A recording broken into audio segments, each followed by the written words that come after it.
Hello there, my name is Alaydriem and welcome back to InfraSpace, the game whose traffic simulations are causing me to question my sanity. Now, for those of you following along on this series, you might be wondering, why is this episode 5 instead of episode 4? Where did episode 4 go? And the answer is, it got deleted. Yep, sorry, I was a little too aggressive with cleaning up some old files, and I had about 3 episodes in progress, and I deleted the wrong archive footage. So, sorry, but the good news is you didn't miss much. So, here are the highlights. Firstly, I have assorted the traffic situation in our main city by developing a grid pattern that takes advantage of the stadium and the parks and uses a really efficient shape, and also utilizes our new highway system and transportation hub. And I made a second one because we needed more people. And to support this new endeavor, I created a new infrastructure technology hub that produces everything from computers and home robots over here to ship to our city, which is the necessary thing that we need for level 6 cities.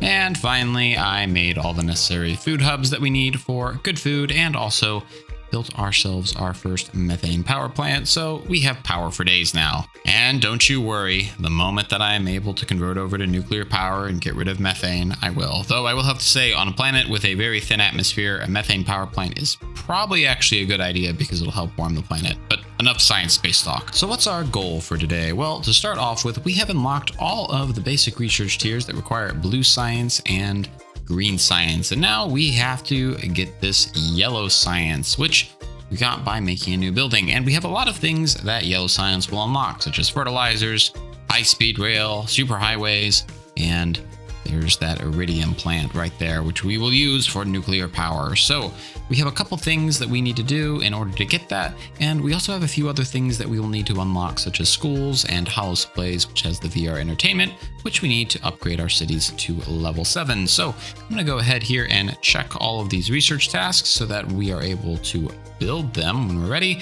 And let's take a look at this yellow science pack, because it requires pretty much everything we built so far. We need blue science, green science.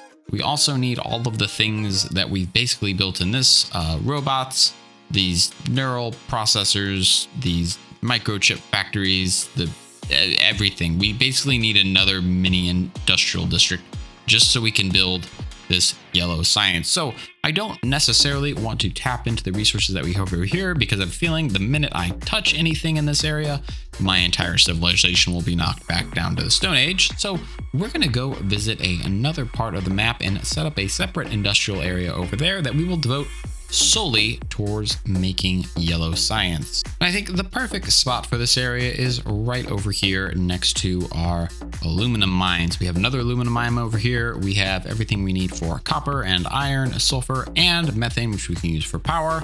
So I think this will be the perfect place to get started. But before I can actually start making this new industrial district, I need to get my population up, because we do not have enough people to run all these factories. And if I build something without enough people, the economy will collapse. Kind of sounds like what happened in the pandemic. So what we're going to do is start off with our stadium. This will be our center area, and as you can see here, this will encapsulate our entire area of both sides of our little cities that we have. And the efficient thing that I found is to make one lane streets that all of your traffic basically goes in a circle in, and then give traffic an option to do a loop around the entire city if they need to, independent of the main highway system. So I will get that symmetrical here in just a second, but we're gonna basically make these loops around our entire city. You see this in real cities all the time. They normally don't look like this because your stadium isn't normally the size of 5 million houses. But this is what we're going to do to keep our traffic flowing in our city area. For some forward-thinking expansion, we're going to throw a major highway system directly over our main road here. These will go in the east-west direction along our main highway route, and then we'll connect that right back up to our main highway here. This will give traffic an opportunity to bypass our city if we need to, especially if it's coming from a hub that we haven't yet built a loop traffic interchange over quite yet.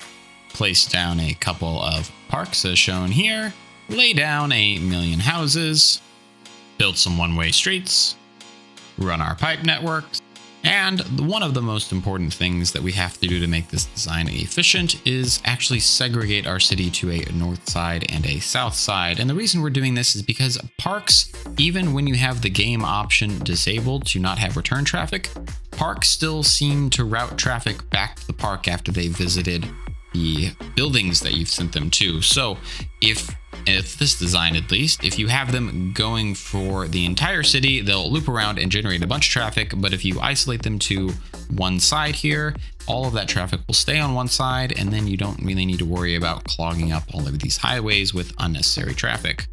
And just because we're using districts for everything, we're also going to have everything be exported, and then we'll have our stadium export to both sides, and that'll just do a simple loop around the main road here. Build ourselves a beautiful entrance and exit ramp. Then inside of our city, make sure that traffic actually does something reasonable instead of only redirecting 3 lanes of traffic onto a single lane. Open the city for new arrivals. Create a traffic jam that backlogs every single city on your planet. Disrupt the delicate balance that keeps your planet intact and completely crash the entire local economy. Then step away from the computer for about 15 minutes while the economy resets and traffic reorganizes itself. But now, moving along down to the bottom left-hand corner of our map, it is time for us to start building up all the infrastructure we need to build yellow science packs. And to do that, we're actually going to make our own power down here using methane power plants. And to do that, we get to pop out these methane drills right here in this white-ish pocket of stuff. That's all methane store. It's in its frozen form because this planet is really, really cold. At least that's the narrative I'm telling myself. So these work very similar to, I guess, water and anything that can be in a pipeable network. We can pipe methane to all of the locations that we need to place it. So we're just going to pop drills down on top of everything here. I have no idea if it's necessary to have this many or if that's efficient. I guess we'll find out when we get into the production of this, but we'll just pop all of these down here. Then we're going to go ahead and get out our methane power plants, which we will place down right here. I don't know if 4 is enough, but I guess we'll find out, won't we? Now, because all of these plants require power, we do need to kickstart this, and I'm just going to use a single solar panel. A single solar panel should be enough to kickstart all of these power plants here, assuming that I also get the roads properly aligned and throw down a transformer in here. And a quick press of the play button, and we are now producing... Are we producing? Yes, we are now producing methane, which will go inside of our methane power plants here. All of this is being piped via an underground pipe network, and we should start producing power really... Yep, there we go. All of our plants just went online. So we are now producing tons of methane, and we basically have unlimited power at this point. And from here, we basically need to reinvent civilization. So we're going to start with our iron mines, which will pop down here. Hook this up to some steel mills so that we have iron being produced and transformed into steel. Create some blue science, then make some green science. It was at this point that I looked down in the bottom left and I noticed that yellow had turned yellow down from 6,000 and was falling pretty quickly, and I couldn't figure out why that was happening. So I took a look around and I saw that I had no oxygen in my city somehow. I'm not entirely sure how this happened, but as you can see here, the entire economy crashed again because something wasn't connected, but there was no oxygen pipes in the network for some reason. And I wasn't quite sure what that meant because I thought for some reason that if I had separate and disjoint water and oxygen pipe networks, that they would act separate. But it turns out when I created this, it basically was trying to pump oxygen and water to these two places, even though they weren't connected. And that meant that oxygen just failed to be delivered everywhere else. I think that that's probably a bug in the game. I feel like you should be able to have completely disparate oxygen and water systems. I don't know if I would need to use districts to actually solve this problem, but I would think that since oxygen and water are being pumped via pipes, that they would only flow to where they're connected to, and I wouldn't need to create districts from that. But as you can see here, we have plenty of water. There's plenty of water up here, and I'm pretty sure that's a separate district. But if I come down over here, all of our oxygen and all of our water is just not being delivered for some reason. So after verifying that everything was connected and then manually running a pipe network all the way down to our new industrial area, things with our population seemed to be stabilized, and thankfully it got fixed before things got too out of hand and we were kicked all the way back to the Stone Age. And then from here on out, everything was as simple as building all the buildings that we needed, running roads together, and getting everything connected in one final fell swoop. And as you can see here, I ran out of all of that steel that I had made earlier. And I'm not sure whether it was the rail line that consumed all of that or if it was running that ridiculously long pipe network. But one thing that I have found very, very, very important to do is to separate everything out by districts as much as possible. This game doesn't seem to be really smart when it comes to automatic districting, so you really have to set everything up manually if you want it to go in the right location. And just using this smallest circle here and trying to draw the straightest lines that I can that will divide everything, hooking up everything with power.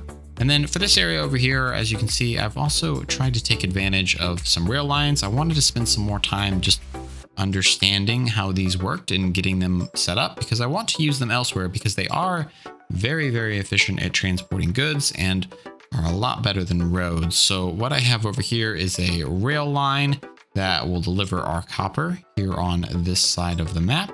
This basically all funnels into this single train line, and I need to get power hooked up to these because I want them connected to our main grid instead of being powered by this single solar panel, which is what I'm doing right now.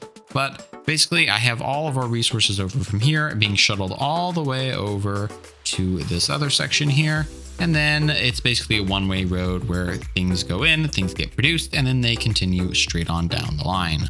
But finally, the last thing we needed to do over here is connect our methane pipeline, and then we can finally pop in our yellow science factories. And I'm going to be honest with you, I'm not entirely sure what the best way is to take advantage of these nearby closeness bonuses, because if you stack them too close together where they get those bonuses, they don't get bonuses from the other buildings that you might be getting them from, which in turn means that you are going to have a traffic jam. So the most efficient way I've discovered to get things actually delivered is just to run them in a straight line where things get produced, then they drive on to the next building, and then so on and so on and so forth. I think doing them like in a looping pattern or anything like that just results in mass carnage and chaos.